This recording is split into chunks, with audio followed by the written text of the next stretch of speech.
আমি কাউকে বৃদ্ধাঙ্গুলি দেখাই নাই। দুটো চিঠি আপনাদেরকে আমি পড়ে শোনালাম, দুটোতেই দাবি করা হচ্ছে আমি বৃদ্ধাঙ্গুলি দেখিয়েছি। এটা সর্বৈব মিথ্যা। 17 তারিখ ইসলামাবাদে যে ঘটনাটি ঘটেছে সেখানে আমরা কোনো জনসভা করি নাই। এটা একটা ছোট উঠান বৈঠক ছিল, কিন্তু আপনাদের সবার দোয়ায় আমার ছোট্ট উঠান বৈঠকে 400-500 লোক হয়ে যায়। এটা আল্লাহর রহমত, আল্লাহর মেহেরবানি, আপনাদের সবার দোয়া। আমি মাইক ব্যবহার করি না, আমি হ্যান্ড মাইক ব্যবহার করি। আমি স্টেজ বলতে একটা চেয়ার ছিল দুটা, আর দুপাশে আমার জন্য একটা চেয়ার, দুপাশে দুটো চেয়ার ছিল, আর সব সামনে প্লাস্টিকের চেয়ারে মানুষ বসা ছিল, দাঁড়ানোও ছিল। এর মধ্যে যখন ম্যাজিস্ট্রেট সাহেব আসেন, তিনি এসে পুলিশ নিয়ে প্রথমে ভেতরে ঢোকেন, উঠানের ভেতরে আসেন। আসার পরে আমি দেখতে পাচ্ছিলাম আমার লোকজনও তাকাচ্ছিল, মানে আমার যারা ভোটার তারাও তাকাচ্ছিল। এক পর্যন্ত স্টেজের উপর উঠে আসেন, আমার একটা চেয়ার ওই মঞ্চে, আমি দাঁড়ানো, উনি ওখানে উঠে আসেন। তো আমি এই পর্যায়ে বক্তব্য শর্টকাট করি, আমি নেমে যাই এবং আমি ওনাকে বিনয়ের সাথে জিজ্ঞেস করি, আচ্ছা আমার কোন আচরণবিধিটা লঙ্ঘন হয়েছে। উনি আমাকে বলতে পারছিলেন না।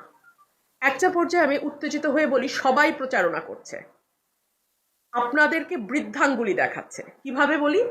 এই যে বৃদ্ধাঙ্গুলির কথাটা বললাম, এই কথাটা কোথা থেকে আসলো? এই কথাটা তো হঠাৎ আসে নাই। এই কথাটা এসছে এই ছবিটা থেকে। এটা দেখেন, এটা উপজেলা আশুগঞ্জ উপজেলা বিএনপির সাধারণ সম্পাদক, তিনি বলছেন যে রিটার্নিং অফিসারের কাছে রুমিন ফারহানার দেয়া অভিযোগকে বৃদ্ধাঙ্গুলি দেখালেন উপজেলা বিএনপির সাধারণ সম্পাদক হাবিবুর রহমান।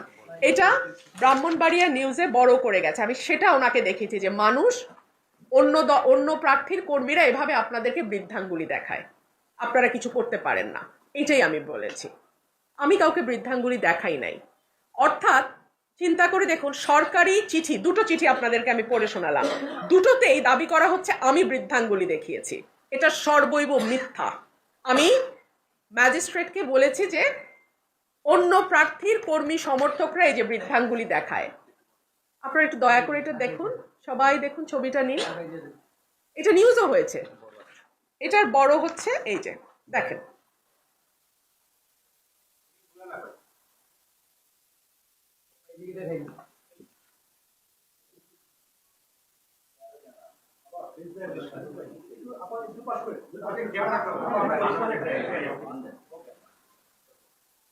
ঠিক আছে, ওকে, তাহলে বৃদ্ধাঙ্গুলির ব্যাপারটা আমি ক্লিয়ার করতে পারলাম, তাই না?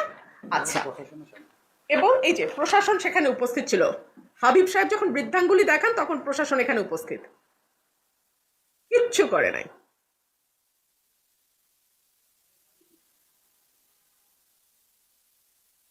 প্রশাসন এখানে উপস্থিত, কিছুই তারা করে নাই।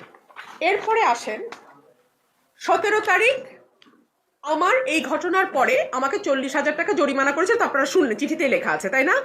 এর আগেও আমাকে 5,000 টাকা জরিমানা করেছে। আচ্ছা, 40,000 টাকা ওই দিন জরিমানা করলো, তাহলে তো আমার অপরাধের শাস্তি হলো 40,000 টাকা জরিমানা। তারপরে দ্বিতীয় অ্যাকশন হলো উপজেলা নির্বাহী অফিসার বা ইউনো, তিনি চিঠি পাঠালেন অনুসন্ধান ও বিচারিক কমিটি, নির্বাচন অনুসন্ধান ও বিচারিক কমিটি, তার মানে এক অপরাধের জন্য আমার 2 নম্বর শাস্তি। এখানেই থামলো না, 3 নম্বর শাস্তি হিসেবে রিটার্নিং কর্মকর্তা বা ডিসি, উনি আবার আমাকে একটা নোটিশ পাঠালেন। আমি এখনো সেই নোটিশ পাই নাই, সামাজিক যোগাযোগ মাধ্যমে দেখেছি। ঠিক আছে, তাইলে কি হলো, একটা অপরাধের জন্য আমাকে 3 জায়গায় শাস্তি দেয়া হলো, 40,000 টাকা জরিমানা, অনুসন্ধান কমিটির কাছে রিপোর্ট, এবং ইউনো ডিসি আমাকে শোকজ নোটিশ করা। এক অপরাধে 3 সাজা। এই প্রশাসনের অধীনে আমি কেমন করে নির্বাচন করি, যারা অলরেডি এতটা বায়াসড? আচ্ছা, এইবার আসেন, আজকে সকালে আমি রিটার্নিং কর্মকর্তার কাছে গিয়েছিলাম এবং সেখানে গিয়ে আমি বলেছি বিএনপি জোটের যিনি প্রার্থী জুনায়েদ আল হাবিব, তিনি কিভাবে জনসভা করছেন এটা কি আপনারা জানেন না? জানেন। আমি এই সকল কিছু, জুনায়েদ আল হাবিবের ফেসবুকে গেলে আপনারা দেখবেন বিরাট বিরাট স্টেজ করে বিরাট ভাবে উনি প্রোগ্রাম করছেন, বিশাল স্টেজ, লোক যাই হোক, স্টেজ অনেক বড়, মাইক আছে, সাউন্ড সিস্টেম আছে, সব আছে, আর আমি একটা হ্যান্ড মাইক নিয়ে চলি। এরপরে উনি গরু জবাই দিয়ে মানুষ খাওয়াচ্ছেন, বিএনপির জোট প্রার্থী গরু জবাই দিয়ে মানুষ খাওয়াচ্ছেন। শাহবাজপুর। তারপরে বিএনপির জোটের প্রার্থী বলছে কোনোভাবেই রুমিন ফারহানাকে ভোট দেয়া যাবে না, বহিষ্কৃত রুমিন ফারহানার কাছে কেউ যাবেন না। জুনায়েদ আল হাবিব, সময় টেলিভিশনের নিউজের লিঙ্ক।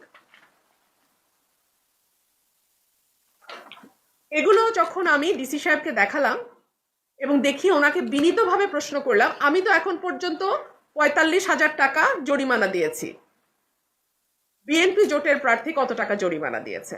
আমি ১.৫ ঘন্টা ওনার সামনে বসে থেকেও এই অঙ্কটা ওনার কাছ থেকে জানতে পারলাম না।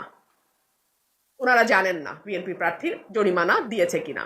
তার মানে এই যে এতগুলো ডকুমেন্ট দেন, তার মানে এই যে এতগুলো document full of videos and photos which clearly shows the way he is conducting his election campaign, 1 টাকাও তাকে জরিমানা দিতে হয়নি বলে আমি ধরে নেব, তাই না?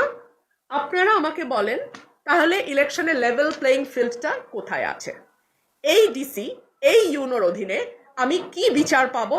এই প্রশ্ন আমি আজকে আপনাদের কাছে রাখি।